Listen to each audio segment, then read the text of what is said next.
Olá, pessoal. Hoje nós estamos começando nossas videoaulas para poder nos adaptarmos nessa situação que nós estamos vivendo, né? Nessa situação de quarentena.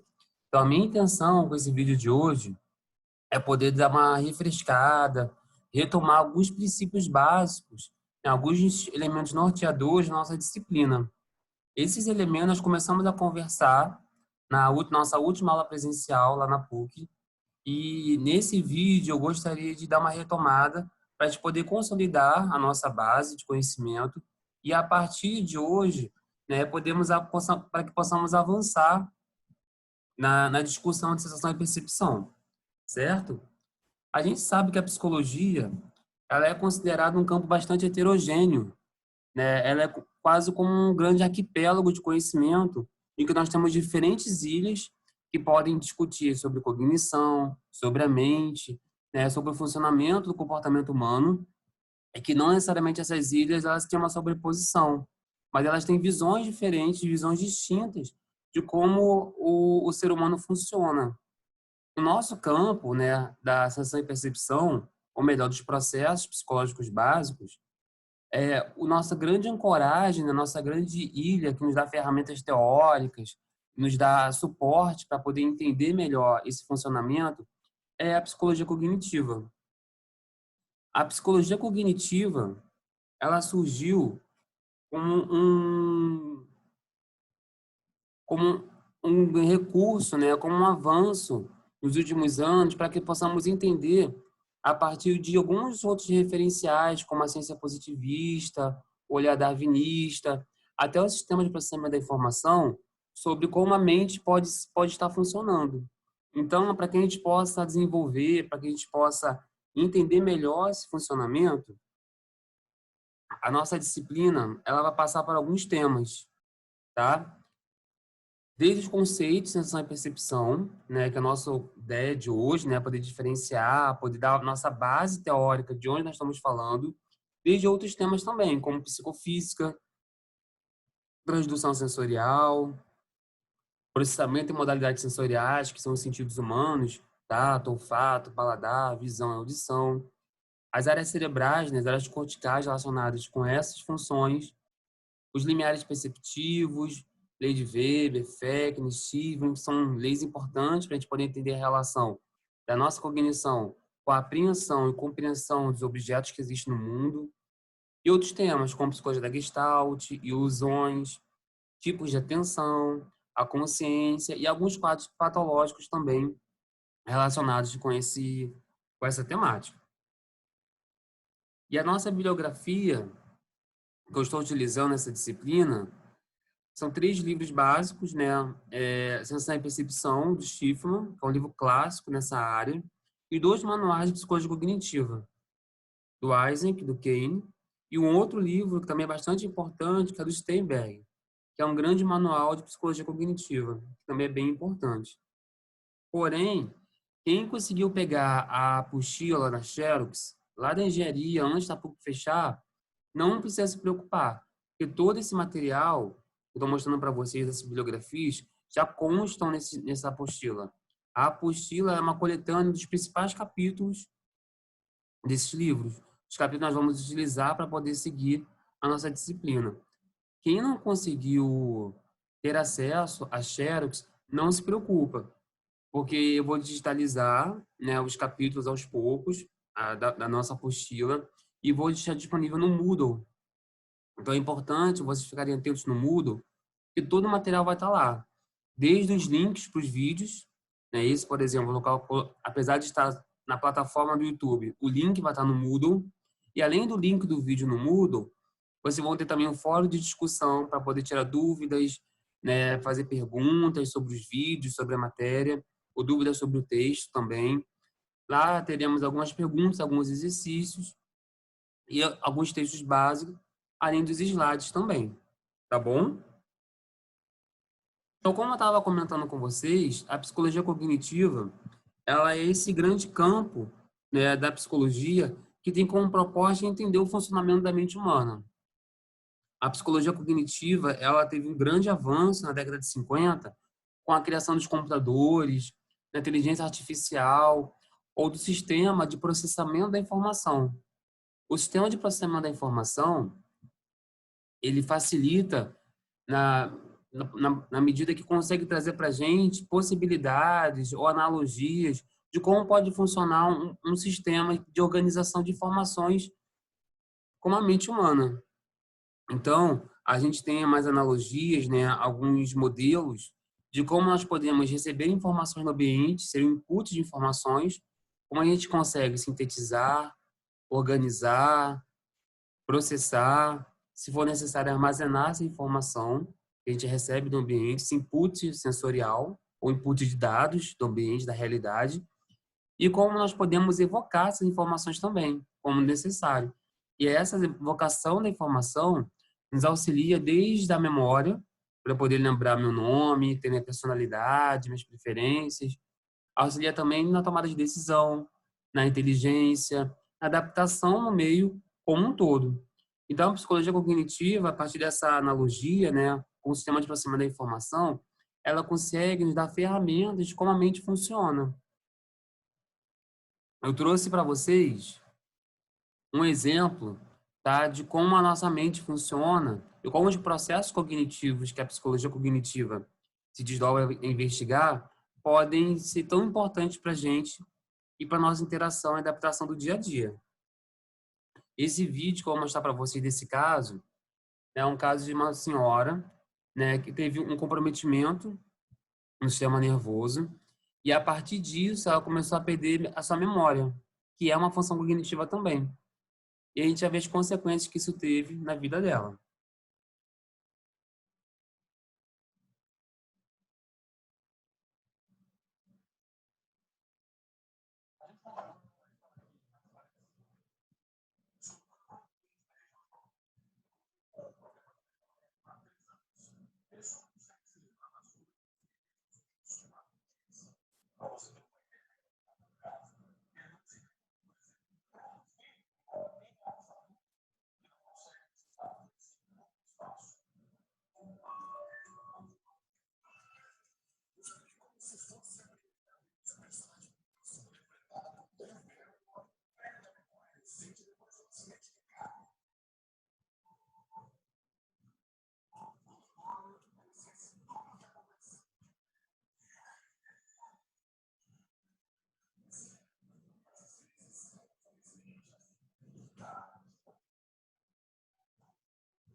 Então, pessoal, nesse vídeo, eu troquei o caso, né? Eu tinha falado para você inicialmente que era uma senhora, mas na verdade é o caso do seu Otávio.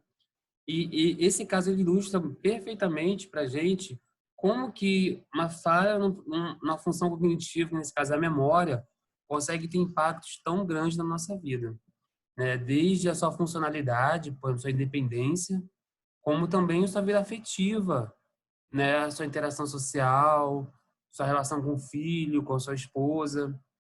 É um caso que nos ilustra como o nosso organismo, né, com a nossa cognição, ela é um todo integrado. Nós precisamos, né, ter um corpo, né, para que esses processos cognitivos no cérebro, para que esses processos cognitivos possam funcionar.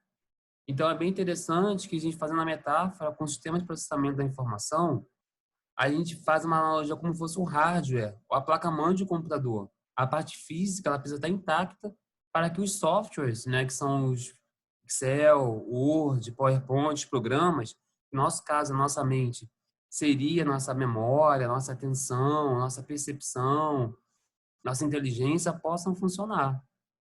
Então, a psicologia cognitiva, ela tem essa perspectiva de poder compreender como que substratos neurais, né, ou base fisiológica, né, seria o hardware do computador, e dá suporte para o funcionamento de certos programas, que é a nossa cognição, e a partir disso, como indivíduo saudável, a gente possa ter uma vida autônoma, uma interação social que possa ser adaptativa, né, uma regulação do humor e poder interagir, né, de uma forma mais eficaz com o ambiente. Então, se pensarmos, né, as funções cognitivas, elas são muitas. Vou mostrar para vocês uma imagem, que é uma imagem bastante interessante, né, que no círculo maior nós temos algumas funções cognitivas, como linguagem, atenção, memória, inteligência, funções executivas, percepção e visoconstrução. E essas funções cognitivas juntas, elas conseguem produzir, né, outros aspectos do ser humano, como o seu comportamento e personalidade, as emoções, a interação social, a vida diária. E caso uma dessas funções, né, esteja prejudicada, nós vamos ter prejuízos nesse núcleo menor. Nós vamos ter comprometimentos, né, em outras esferas da nossa vida. E é interessante a gente parar para pensar que eu tinha até comentado com vocês na disciplina de laboratório também e na aula teórica, que esse campo de conhecimento ele tem uma base bastante positivista, em que se apoia na ciência, na verificação, nos experimentos, na observação, na testagem, para que a gente possa produzir um conhecimento confiável.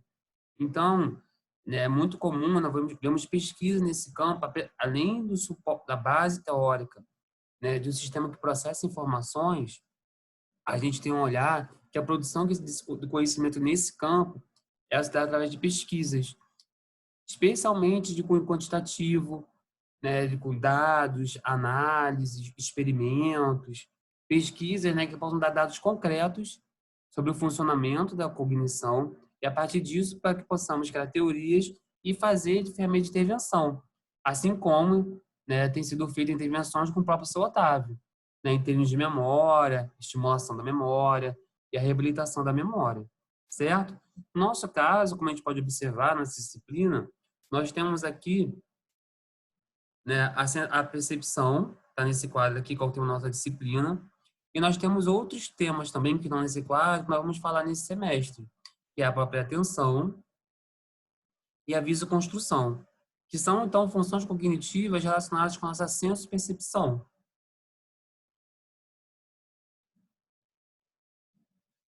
Então, essa senso-percepção, né, ou as funções cognitivas que elas estão inseridas, elas são fundamentais para que a gente possa fazer uma série de atividades, né?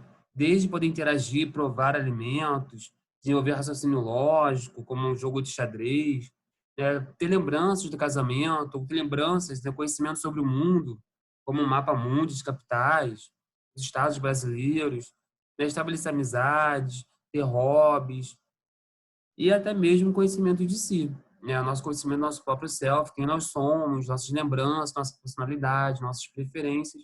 se dão a partir disso também. E a psicologia cognitiva, ela compreende que as nossas peças, né, conforme nós possamos capturar as informações do ambiente através dos nossos sentidos, essas informações, esse input de dados que vem da realidade, eles começam a ser organizados, sintetizados, compilados, até mesmo arquivados, para que a gente possa, um dia, se precisarmos, evocar essa informação na memória. E mais do que isso, na medida que eu consigo arquivar, né, organizar essa informação, que eu escuto, que eu vejo, eu posso, no futuro, tomar decisões, desenvolver minha inteligência, meu raciocínio lógico e ter minha personalidade, minhas preferências também. Então, como se fosse um grande quebra-cabeça que vem sendo montado conforme a informação vem chegando a partir da minha sensação e da percepção. Então, a sensação e a percepção, elas são consideradas como a porta de entrada da informação, seria o input da informação que vai chegar na minha mente. Ou seja, a minha compreensão da realidade, né, a concepção que eu vejo do mundo se dá a partir dessa entrada da informação. E, claro, se tiver alguma alteração, algum quadro psicopatológico, isso poderá comprometer também como essa informação vai chegar. São as ilusões, as distorções. E, nesse caso, nós podemos ter input de informações ou até mesmo perda de informações, né, em alguns quadros psicopatológicos, como essa figura ilustre, né, os quebra-cabeça se perdendo, se desfazendo. Então, nós estamos perdendo lembranças, perdendo informações, ou até compreendendo a realidade de maneira distorcida e se configurariam os quadros patológicos. Então, né, alguns pontos são importantes para a gente poder pensar. O que é a psicologia cognitiva? De que modo a psicologia cognitiva evoluiu como ciência? De que modo a psicologia evoluiu a partir da psicologia cognitiva? Faltou uma última palavra cognitiva na questão 3. De que modo as outras disciplinas contribuíram para o desenvolvimento da teoria da psicologia cognitiva, como o positivismo, como o sistema de processamento da informação, a própria psicologia evolutiva, o darwinismo, a questão de adaptação, da evolução foi importante para a gente. Quais métodos a psicologia cognitiva se utiliza para estudar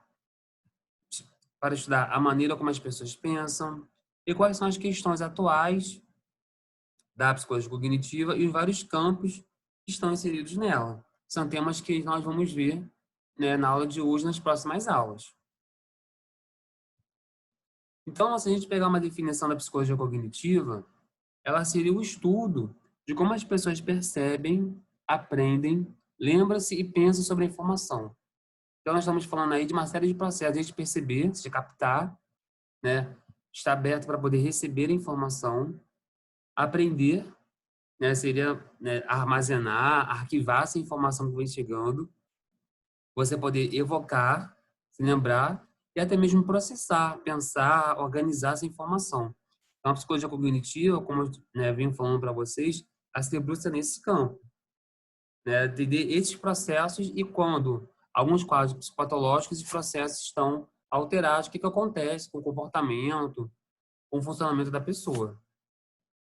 Então, outras definições que podem ajudar a gente, né, além dessa primeira, seriam, né, a psicologia cognitiva, segundo item, se refere aos processos internos envolvidos em extrair sentido do ambiente e decidir deve ser tomada. Opa, peraí. Que ação deve ser decidir aos processos internos envolvidos em extrair sentido do ambiente e decidir que ação deve ser apropriada. Esses processos incluem atenção, percepção, aprendizagem, memória, linguagem, resolução de problemas, raciocínio e pensamento. Como nós vimos, né, alguns desses processos naquela figura. Uma outra definição, agora do Eysenck, podemos definir a psicologia cognitiva como objetivo de compreender a cognição humana por meio da observação do comportamento das pessoas, enquanto executam várias tarefas cognitivas. Ou seja, essa definição já traz um pouco do método, né? A partir da observação, a partir da testagem, a partir de tarefas. Observe, no entanto, que o termo psicologia cognitiva pode ser utilizado de forma mais abrangente para incluir atividade e estrutura cerebral, como as informações relevantes para a compreensão da cognição humana. Então, quais são as principais ideias da psicologia cognitiva? 1. Os dados da psicologia cognitiva só podem ser compreendidos no contexto de uma teoria explanatória, porém de nada valem as teorias sem dados empíricos. Nesse ponto, né, ela faz uma relação bem forte com o positivismo. Mostra que é a partir de dados empíricos, da testagem, da observação, da replicação, do uso, né, de métodos quantitativos, que nós podemos criar teorias explanatórias que nos ajudam a compreender como funciona a mente humana. O segundo item, né, traz uma relação bastante interessante com a ideia da evolução e da adaptação do Darwin, um olhar bastante darwinista, dizendo que a cognição é geralmente adaptativa, mas não em todas as instâncias específicas. Ou seja, a cognição ela tem uma função fundamental para a gente possa sobreviver no ambiente e nos adaptarmos de maneira mais eficaz. Ou seja, se hoje nós temos percepção, memória, inteligência, emoções, é porque essas funções, em algum certo momento, foram importantes para o ser humano. Mas em algumas situações elas podem ser não adaptativas, como algumas distorções, né, as ilusões, falsas memórias, erros de compreensão, que podem levar a gente a situações que podem nos comprometer. 3. Os processos cognitivos interagem uns com os outros e também com processos não cognitivos. O que isso quer dizer? Os processos cognitivos interagem entre si. Para que eu possa ter memória, para que eu possa lembrar de uma informação, é necessário que eu tenha prestado atenção a ela. Ou seja, se eu não tenho atenção, eu não consigo ter memória. Ou posso até ter memória, mas a memória vai ser um pouco prejudicada. E os processos cognitivos interagem com outros processos também não cognitivos, como fármacos, né? Como, por exemplo, pessoas que usam drogas ou álcool, ou até em festa, né? Pessoas que usam drogas ilícitas, que buscam alteração dessa percepção, mostram como certos fármacos, né? O álcool, um deles, pode afetar nossa percepção, nossa cognição. 4. A cognição deve se estudar por meio de uma variedade de métodos científicos, que incluem desde observação, experimentos, testes e tarefas. E quinta, toda pesquisa básica pode psicologia cognitiva poderá levar a aplicações e toda pesquisa aplicada poderá levar a conhecimentos básicos. O que isso quer dizer? Que algumas pesquisas, né, elas podem ter um cunho, né, baseado em modelos animais, ou até pesquisas que são mais de laboratório, que não são tão próximas, tão claramente, tão diretamente próximas ao nosso dia a dia. Apesar disso, elas sempre podem levar aplicações para explicar o nosso cotidiano. Apesar de o projeto, o experimento, o uso de ratos e pombos, ou até um experimento mais artificial de um laboratório, sempre tem como finalidade buscar explicações sobre como funciona a cognição humana e gerar aplicações para poder ajudar na clínica, na psicologia escolar, psicologia hospitalar, psicologia jurídica e diversos campos do profissional da psicologia.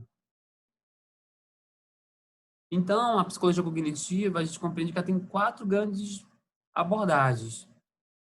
A primeira seria a psicologia cognitiva, como nós estamos falando, né? Compreender a cognição humana por meio de evidências comportamentais, tarefas, testes. O segundo é neuropsicologia cognitiva, que já tem um foco mais clínico, seria entender, né, alguns pacientes, pessoas com lesão cerebral, ou má formação, com microcefalia, síndrome de Down, ou questões de outras ordens, alterações, como autismo, por exemplo. Entendeu? Por que essa pessoa tem uma atenção diferente? Por que essa pessoa ela é mais sensível a ruídos? Por que depois de uma pancada na cabeça, de um AVC, aquela pessoa não consegue mais ter controle das emoções? E o terceiro seria a neurociência cognitiva, que é tentar buscar o substrato cerebral para isso. E o quarto seria uma abordagem mais próxima do sistema de processamento da informação, que é uma mais computacional, trabalhar com redes neurais, fazer modelos, simulacros de computador que possam simular e criar hipóteses de funcionamento da mente humana. Então, quando a gente entra a partir desse contexto, né, nós estamos falando que é psicologia cognitiva, quais são suas bases, seus pressupostos, né, suas principais ideias, suas principais abordagens, é nesse campo que a nossa disciplina vai estar entrando. É nesse campo que a disciplina sensação e percepção ela vai entrar. Quando a gente pensa, então, em sensação e percepção, a gente tem uma tendência a pensar que são termos, vulgarmente falando, semelhantes, né? São iguais. Mas a gente vai ver que são temas que são, apesar de termos, vulgarmente usarmos como semelhantes, no campo da ciência, no campo da psicologia, eles se referem a processos distintos.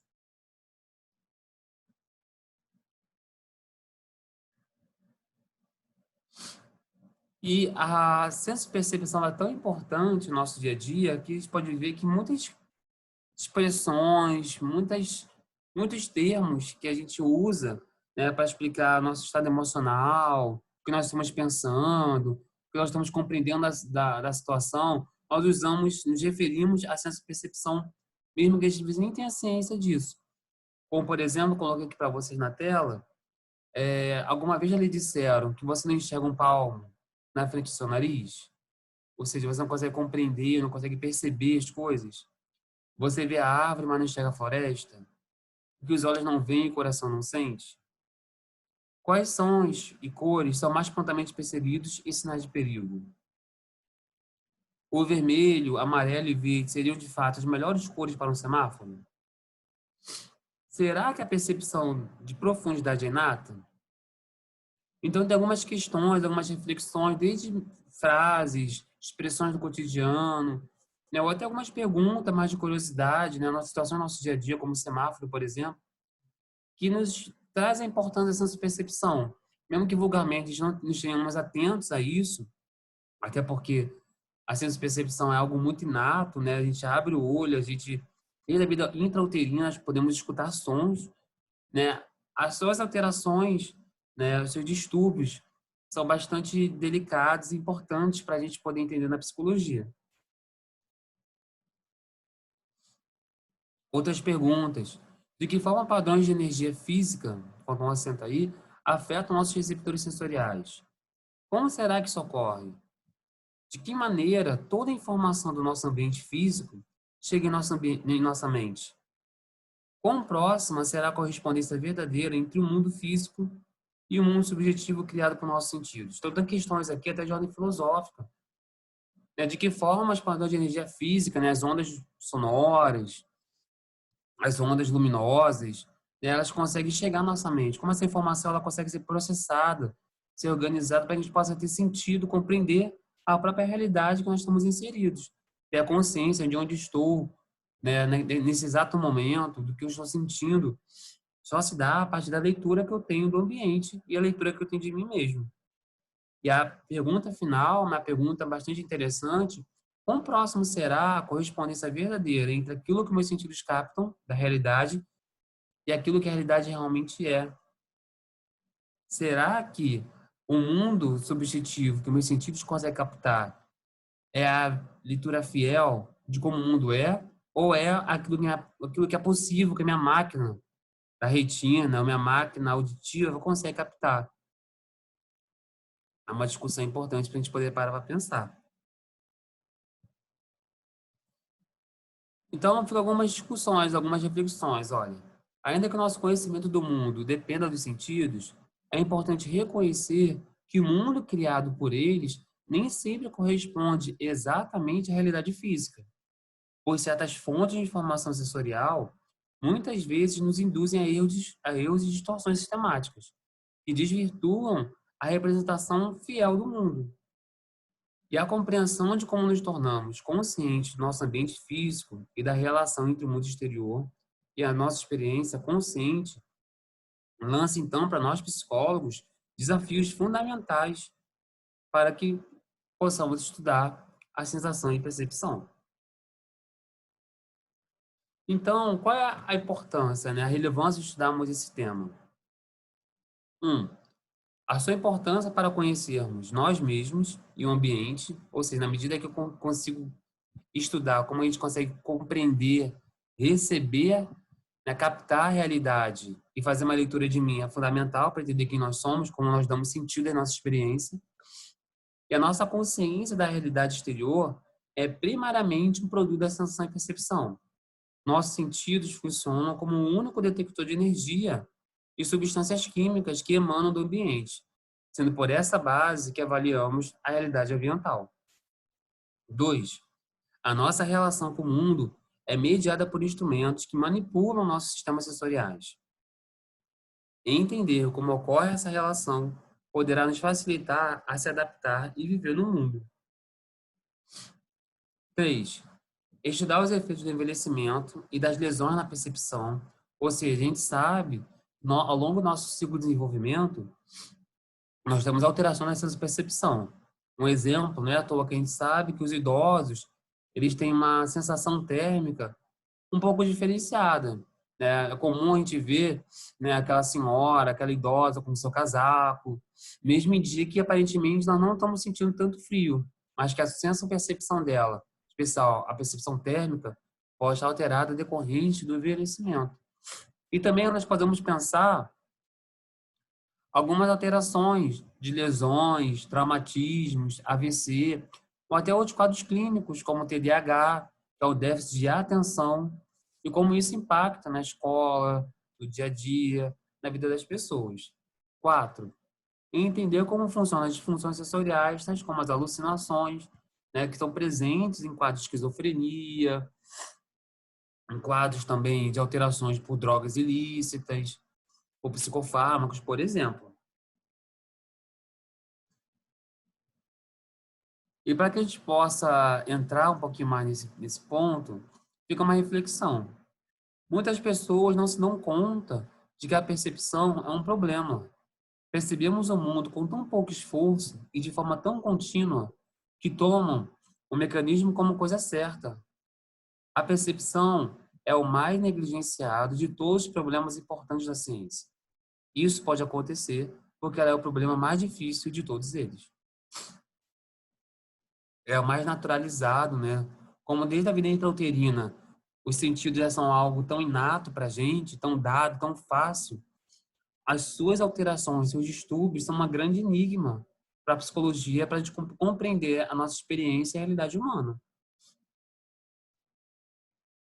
Então, alguns itens são importantes para que a gente possa entender melhor como funciona essa dinâmica da senso-percepção. Esse quadro, ele ilustra 4 etapas de como a informação ela é organizada e qual é o fluxo da informação. Nós temos que é o estímulo, que é o alimento do ambiente, nesse caso, ilustrado por um semáforo. O estímulo do ambiente pode ser de diferentes ordens, desde elementos químicos, né, que nós vamos sentir através das narinas, no olfato, ou nós podemos sentir nosso paladar, ou ondas sonoras, pressões cutâneas, né, no tato, alterações de pressão, ou até mesmo, né, ondas luminosas que são a nossa visão. A partir de um estímulo, nós temos a sensação, e aí já vem uma primeira diferenciação. A sensação, ela seria a detecção da energia ambiental, a captação dela. Então, quem faz essa detecção, essa captação, são os órgãos sensoriais, ou os receptores sensoriais que estão nesses órgãos. Então, é comum a gente falar que quem faz a sensação, nesse caso da visão, é a retina, por exemplo, nosso sistema visual. E a partir da nossa capacidade de conseguir detectar essa variação de estimulação, o sinal ficou vermelho, ficou verde, por exemplo, essa informação, no item 3, ela é codificada ou transduzida. O que seria a transdução? A transdução seria a conversão ou adaptação da alteração ou captação do meu receptor sensorial dessa energia ambiental e transformar isso no impulso neural, que vai até o meu cérebro, o meu córtex, para poder ter consciência disso. Então, é muito comum a gente falar que a sensação, de uma certa forma, ela não é consciente. Porque para que eu possa ter ciência ou consciência da existência de algo, essa informação tem que chegar ao cérebro. Então, como a sensação ela ainda está no início do processamento, ela é mais relacionada à detecção da energia que o meu órgão sensorial faz, e eu só tenho a percepção ou a ciência que essa informação chegou quando ela atinge o cérebro. É comum as pessoas falarem que a sensação ela não é consciente. Ainda não é. E quando nós temos consciência da existência disso, já seria a percepção. Então, a informação ela sofre uma codificação, né, uma conversão, ou seja, de energia ambiental para o impulso neural, que vai ser no órgão sensorial. E a percepção, então, que é a última etapa, seria, então, essa tomada de consciência, né, que seria na percepção que eu consigo organizar, sintetizar, atribuir sentido à informação que está sendo chegada. Então, uma diferença entre sensação e percepção é essa. A sensação seria o processo inicial de detecção da energia ambiental feita pelos receptores, e a percepção já seria a tomada de consciência, em que eu possa até usar outros funções cognitivas, como a memória, a atenção, entre outras coisas. E olha que interessante, nós estamos falando de estímulos, né, de receptores e a percepção que elas podem produzir. Esse quadro, que faz parte da apostila de vocês, do texto, mostra uma tabela que nós temos os 5 sentidos, né? Visão, audição, paladar, olfato e o tato, aqui está como toque, e os estímulos que produzem, né? Ou seja, que tipo de elementos no ambiente consegue produzir ou ativar nossos sentidos. Na visão, como a gente vai ver na próxima aula, são as ondas de luz. Na audição, ondas sonoras. O paladar e o olfato são moléculas químicas, no que o paladar dissolvidas de líquido sobre a língua, no olfato, né, que estão no ar, né, mas também o líquido, que podem entrar em contato com as membranas do nosso nariz, no nosso bulbo olfatório.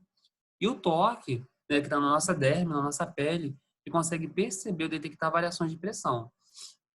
Na terceira coluna são os receptores que nós temos aqui. Eu não vou entrar com vocês em detalhes, nós vamos ver isso com calma. E por último, nós temos as vias que levam essa informação para o cérebro, para cada um desses sistemas. Mas não se preocupem que nas próximas aulas nós vamos ter uma aula para cada um desses sentidos explicar como são os estímulos, como funcionam os receptores, essas vias para o cérebro. Um ponto bastante importante que a gente precisa ficar atento, precisamos ficar atentos, é que a informação que chega, ela pode ter duas características. Essas informações, esses estímulos do ambiente, podem ser informações tanto qualitativas quanto informações quantitativas. A informação qualitativa, ela estaria relacionada à característica do estímulo. Olhem no quadro da esquerda, nós temos aqui estímulos da mesma natureza, que são, né, ondas luminosas, né, estímulos visuais, mas que têm, apesar da mesma natureza, têm características diferentes, como, por exemplo, a luz verde e a luz vermelha. Ou seja, a informação qualitativa relacionada à natureza da informação, à característica dela.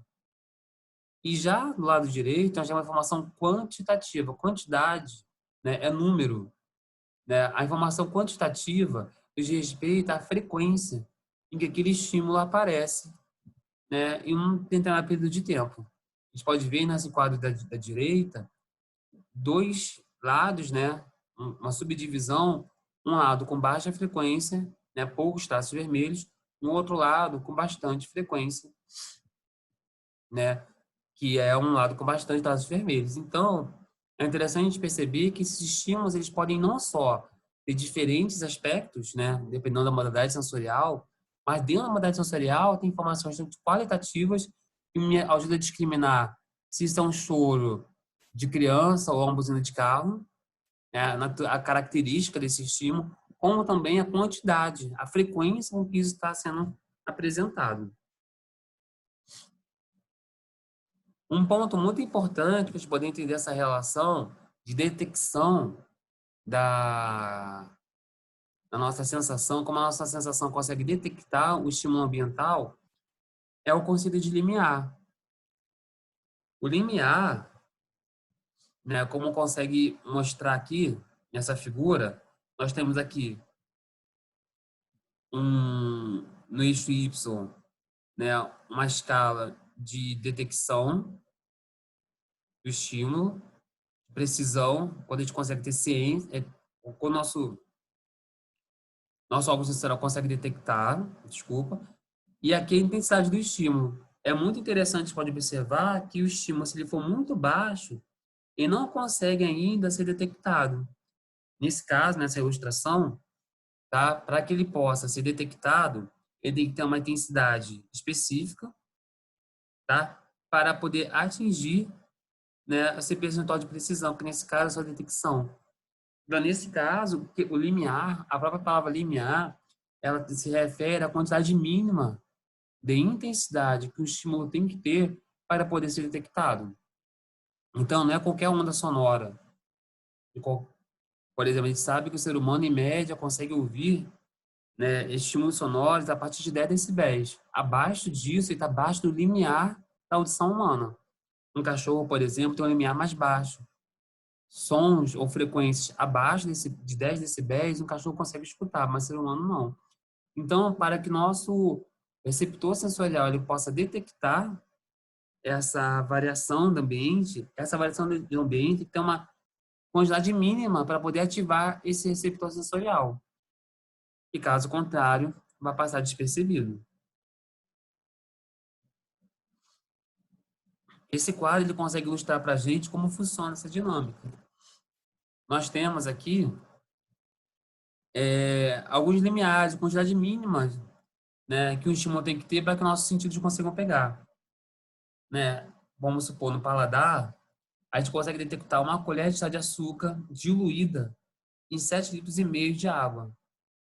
O olfato, uma gota de perfume difundida em um volume inteiro de 6/4.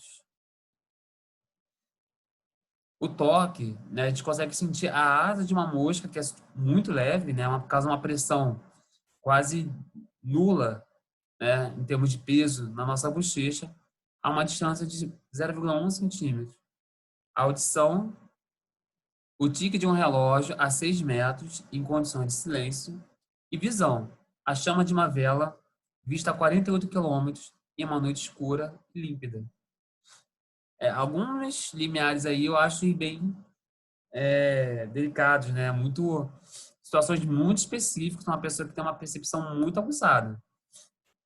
Mas, né, na literatura, esses são os limiares que o ser humano consegue investigar, apesar de ser bastante controverso. E é interessante, então, que a gente vê que nós temos, então, o estímulo, né? Esse estímulo é detectado a partir do limiar, quando passa o limiar, e a informação, como a gente viu no quadro, ele vai ser levado até o cérebro. E o nosso cérebro ele tem áreas, então, específicas para cada aspecto sensorial, como está listado nessa figura. Nós temos, por exemplo, olha, as regiões cerebrais, lobo frontal, tá? Lobo parietal, aqui em azul, o lobo temporal, que está aqui em amarelo. E nós podemos observar como os sentidos humanos eles estão meio que organizados em diferentes áreas do nosso próprio cérebro. Como, por exemplo, na parte inferior do lobo frontal, em contato com o lobo temporal, é a região que processa a informação que vem do nariz, do olfato. No córtex occipital, tá? Nessa parte aqui, mais posterior, nós temos uma área que processa a visão. No lobo temporal, nós temos uma área que processa a audição.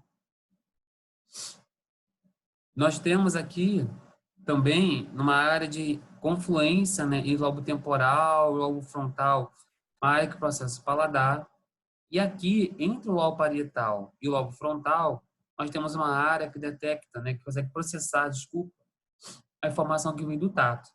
Então, é a partir da confluência, né, da organização dessa informação que nós temos a experiência da realidade, a experiência do mundo, a noção de onde eu estou, né, a nossa própria consciência, né, do ambiente que a gente está, que nós estamos.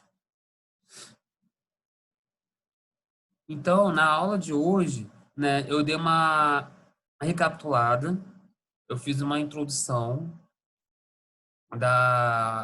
dos conceitos principais de senso-percepção, passando pelo que é a psicologia cognitiva, diferença de sensação e percepção, falamos sobre limiares, demos uma introdução, e na próxima aula eu vou entrar no tema da visão, certo? Então não se esqueçam de entrar no fórum para tirar dúvidas, que está lá no Moodle. Vou colocar alguns exercícios também que vocês possam, né, discutir, fixar, né, aprofundar a discussão sobre esses temas. Tá bem?